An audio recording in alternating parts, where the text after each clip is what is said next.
Baik, Assalamualaikum warahmatullahi wabarakatuh. Saya Muhammad Hanif dari kelas HKC akan mencoba menjawab pertanyaan-pertanyaan yang Bapak berikan kepada kami untuk memenuhi syarat UTS. Baik, saya akan menjawab pertanyaan yang nomor satu. Yang bunyi pertanyaan adalah, ada beberapa teori dalam kajian sosiologi keluarga. Bapak meminta kami untuk menjelaskan teori-teori tersebut dan memberikan penjelasan-penjelasannya. Baik, yang kita harus ketahui, teori-teori dalam sosiologi keluarga ada 6. Yang pertama tentang teori struktural fungsional, yang kedua tentang teori sosial konflik, yang ketiga teori sosial etologi, dan yang keempat ada teori gender, dan kelima ada teori perkembangan keluarga, dan yang terakhir akan saya bahas tentang teori interaksionis simbolik. Baik, saya akan mencoba satu persatu menjelaskan tentang teori-teori ini. Yang pertama yang akan saya jelaskan adalah tentang teori struktural fungsional. Jadi, teori struktural fungsional ini menjelaskan kepada kita tentang bagian-bagian dari sistem kerja organizer di dalam keluarga dan di dalam masyarakat. Baik, saya akan mencoba menjawab pertanyaan ini tentang teori struktural fungsional ini. Peran kita di dalam keluarga berbeda-beda, dari bapak, ibu, dan anak. Itu memiliki peran masing-masing yang bertujuan untuk mengetahui menjaga keutuhan dalam keluarga dan dari keluarga maupun dalam masyarakat. Peran-peran ini harus kita mengetahuinya. Baik, dan selanjutnya ada teori kedua, yaitu teori sosial konflik. Nah, teori sosial konflik ini menjelaskan tentang perubahan dari tatanan sosial yang lama ke tatanan sosial yang baru, yang disesuaikan dengan kebutuhan di dalam masyarakat maupun dalam keluarga. Dan yang ketiga ada teori tentang ekologi. Nah, teori ini menjelaskan tentang hubungan interdependensi antara manusia dan lingkungan yang di sekitarnya sesuai dengan norma kultural yang berlaku di suatu masyarakat atau dalam keluarga tersebut. Dan yang keempat ada teori gender. Nah, teori gender ini kita harus mengetahui, teori ini menjelaskan di dalam masyarakat adanya perbedaan peran, fungsi, status, dan tanggung jawab pada laki-laki dan perempuan di dalam masyarakat maupun dalam keluarga. Dan selanjutnya ada teori tentang perkembangan keluarga. Nah, teori ini menjelaskan tentang perubahan masyarakat keluarga dari waktu ke waktu itu harus secara rapi dan struktur. Kalau dari internal itu dapat kita lihat dari family time-nya, tapi dari faktor eksternalnya yaitu dari masyarakat yang lebih luas. Dan selanjutnya yang terakhir adalah teori tentang interaksionis simbolik. Nah, teori ini menjelaskan pada sikap khas dari interaksi antara manusia. Teori ini dikaji dari perspektif sosial yang bersifat psikologis. Inti pandangan dari teori ini adalah teori ini dipandang sebagai fenomena sosial yang berklaim atau berskala pendek dan tidak berhubungan dengan masyarakat luas, karena lebih memperhatikan pada dinamika interaksi dalam keluarga. Sekian yang bisa saya jawab dari soal nomor 1. Baik, terima kasih. Baik, saya Muhammad Hanif akan menjelaskan pertanyaan yang nomor 2. Yang bunyi pertanyaan adalah, keluarga memiliki fungsi-fungsi. Nah, Bapak meminta kepada kami menyebutkan fungsi-fungsi tersebut dan berikan penjelasannya. Baik, kita ketahui fungsi dalam keluarga ada 7. Yang pertama yaitu fungsi pengaturan keturunan, dan yang kedua adalah fungsi sosialisasi dan pendidikan, dan yang ketiga adalah fungsi ekonomi atau unit produksi. Yang keempat ada fungsi pelindung atau proteksi, dan kelima ada fungsi tentang penentuan status, dan yang keenam ada fungsi tentang pemeliharaan, dan yang ketujuh dan yang terakhir ada fungsi tentang afeksi. Baik, kita akan menjelaskan satu persatu tentang fungsi-fungsi yang ini. Mulai dari yang pertama ya, fungsi tentang pengaturan keturunan. Baik, fungsi ini menjelaskan tentang reproduksi yang merupakan hakikat untuk kelangsungan hidup manusia dan sebagai dasar kehidupan sosial manusia yang berkaitan hanya kebutuhan biologis saja. Jadi dan dapat mewariskan harta kewarisannya serta pemeliharaan hari tuanya. Maka di fungsi ini menjelaskan adanya reproduksi di dalam suatu masyarakat untuk mewariskan atau memelihara kita di masa tua akan datang. Baik, yang selanjutnya adalah fungsi sosialisasi atau pendidikan. Fungsi ini menjelaskan pentingnya untuk seorang anak atau seorang orang tua untuk mendidik anak mulai dari awal sampai anak ini mendapatkan personalitasnya agar mengetahui sesuai yang diperbolehkan atau dapat membedakan yang boleh atau tidak boleh dalam masyarakat. Itu contohnya seorang anak bisa mengetahui mana hal yang baik dan mana hal yang buruk di dalam masyarakat ataupun di dalam keluarga tersebut. Baik, yang selanjutnya adalah fungsi tentang ekonomi atau unit produksi. Fungsi ini menjelaskan dengan adanya fungsi hubungan antara keluarga bukan saja sekedar keturunan, tapi juga memandang keluarga tersebut sebagai sistem hubungan kerja. Baik di dalam masyarakat atau dalam keluarga perlunya ada hubungan kerja di dalamnya. Peran-peranan maksudnya seperti bapak, ibu, dan anak. Bapak mencari nafkah sedangkan ibu mengurus di dalam rumahnya atau mengurus anak-anaknya, dan yang ketiga anak harus mematuhi apa yang diperintahkan orang tuanya. Dan selanjutnya adalah fungsi tentang pelindung atau proteksi. Fungsi ini menjelaskan tentang pentingnya kita melindungi dalam keluarga kita atau di masyarakat kita dari berbagai bahaya yang dialami dalam suatu keluarga. Berada dalam suasana yang melindungi berarti keluarga perlu menjadi tempat yang nyaman dan tempat bagi keseluruhan di dalam keluarga tersebut. Dan selanjutnya adalah tentang fungsi tentang penentuan status. Baik, fungsi ini menjelaskan jika dalam masyarakat terdapat perbedaan besar, maka keluarga akan mewariskan statusnya pada tiap-tiap anggota atau individu, sehingga tiap-tiap anggota keluarga mempunyai hak-hak yang intelektual. Dan baik, selanjutnya adalah fungsi tentang pemeliharaan. Fungsi ini menjelaskan tentang keluarga pada dasarnya berkewajiban untuk memelihara anggota-anggota keluarganya, yang mulai dari sakit, keluarga yang sudah tua, keluarga yang menderita, itu wajib kita memeliharanya atau memberi bantuan-bantuan kepadanya atau memberi aluran tangan kita.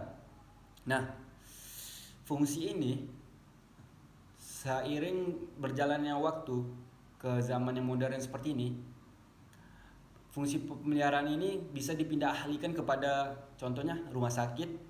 Kalau yang sudah tua bisa ke panti jompo.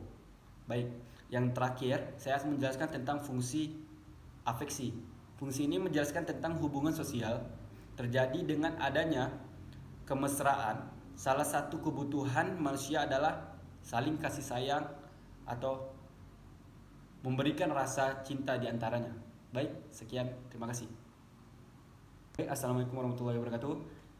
Saya Muhammad Hanif akan mencoba menjawab pertanyaan yang nomor 3. Pertanyaan selanjutnya, yang mana pertanyaan ini berbunyi tentang faktor yang mempengaruhi individu di dalam sosiologi keluarga. Baik, saya akan menjelaskan bahwasannya faktor yang mempengaruhi pertumbuhan individu itu ada 6 yang harus kita ketahui. Yang pertama yaitu faktor genetik atau keturunan. Faktor ini sering kita jumpai dari seorang anak laki-laki ataupun perempuan. Menurut genetiknya gimana? Seperti warna rambut, warna kulit, tekstur rambut, hidung, dan segala macamnya. Itu dari faktor genetik. Sedangkan dari faktor hormon, nah, di dalam tubuh manusia mempunyai hormon yang sangat banyak dihasilkan oleh kelenjar tubuh dan masing-masing mempunyai fungsi sendiri. Selain itu, hormon yang ada di dalam tubuh juga mendukung proses pertumbuhan serta perkembangan seseorang. Baik, yang selanjutnya adalah faktor gizi. Nah, faktor ini dikonsumsi seperti dari makanan dan minuman. Dari makanan dan minuman yang sehat akan menumbuhkan jiwa-jiwa atau raga seorang anak yang sehat juga. Baik, dari segi perkembangan pertumbuhan, dari segi makan dan minuman, pada masa-masa pertumbuhan seorang anak membutuhkan banyak protein agar memiliki tubuh yang ideal dan sehat. Baik, selanjutnya adalah faktor tentang lingkungan. Faktor ini sangat erat dengan lingkungan ya, lingkungan sekitar. Jika lingkungan tersebut baik, maka seorang anak akan mengikuti perkembangan lingkungan tersebut. Anak itu akan ikut serta dalam kebaikan. Jika lingkungan itu buruk, maka anak-anak dapat efeknya, yaitu buruk juga. Baik, yang selanjutnya adalah faktor olahraga dan kesehatan. Baik, saya akan menjelaskan tentang faktor olahraga dan kesehatan. Faktor ini adalah olahraga salah satu yang paling penting dalam faktor-faktor yang telah saya sebutkan. Dan faktor dari olahraga dapat mempertumbuhkan atau memperkembangkan badan-badan anak yang sehat dari jasmani dan rohaninya. Baik, faktor yang selanjutnya yang keenam yaitu faktor pendidikan. Nah, pendidikan ini sangat penting dimiliki untuk perkembangan pertumbuhan secara individu. Karena di dalam pendidikan dari SD sampai hingga jenjang yang lebih tinggi, ini mengajarkan tentang nilai-nilai atau norma-norma kebaikan di dalam masyarakat maupun dalam keluarga. Jadi pentingnya pendidikan ini sangat erat untuk kita di dalam masyarakat maupun dalam keluarga. Dan selanjutnya adalah tentang teori. Sudah cukup 6. Sekian. Terima kasih. Baik, assalamualaikum warahmatullahi wabarakatuh. Saya Muhammad Anif akan mencoba menjawab pertanyaan yang nomor 4. Pertanyaan selanjutnya yang bunyi pertanyaannya adalah teori perubahan sosial. Nah, maka saya akan mencoba menjelaskan tentang teori-teori dari perubahan sosial. Yang harus kita ketahui, teori dalam perubahan sosial ada 5. Yang pertama adalah teori evolusi. Nah, teori ini menjelaskan perubahan sosial yang memiliki arah atau arah tetap dan dialami setiap masyarakat. Nah, teori ini selalu punya tahap-tahapannya di dalam masyarakat. Jadi dalam masyarakat perlunya evaluasi di antara suatu perdesaan atau suatu perumahan. Baik, yang selanjutnya adalah teori non-evolusioner. Nah, teori ini menjelaskan bahwa masyarakat bergerak dalam serangkaian bentuk masyarakat seperti berburu, ada yang bercocok tanam, dan ada yang lain. Dan selanjutnya adalah teori siklus. Nah, teori ini menjelaskan tentang proses perubahan sosial yang terjadi dalam masyarakat, walaupun dia pada tahapan terakhir yang sempurna. Baik, yang selanjutnya adalah teori tentang fungsional. Nah, teori ini menjelaskan tentang perubahan sosial merupakan sesuatu yang konstan dan tidak memerlukan penjelasan.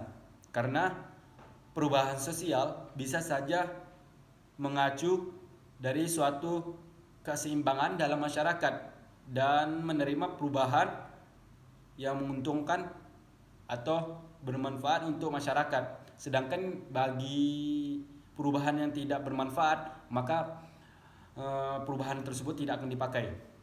Baik, teori yang terakhir adalah teori konflik. Nah, teori konflik ini menjelaskan bahwa perubahan sosial itu terjadi adanya dari konflik secara terus-menerus, maka perubahan demikian adanya.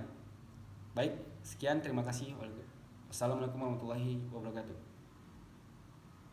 Baik, assalamualaikum warahmatullahi wabarakatuh. Saya Muhammad Anif akan mencoba menjawab pertanyaan yang nomor 5. Yang bunyi pertanyaannya adalah beberapa proses terjadinya perubahan sosial.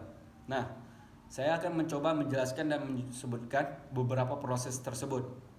Nah, yang kita harus ketahui, proses tersebut dibagi menjadi 4. Yang pertama ada proses difusi, ada proses akulturasi, ada proses asimilasi, dan yang terakhir ada proses tentang akomodasi. Baik, saya akan menjelaskan satu persatu tentang proses-proses ini.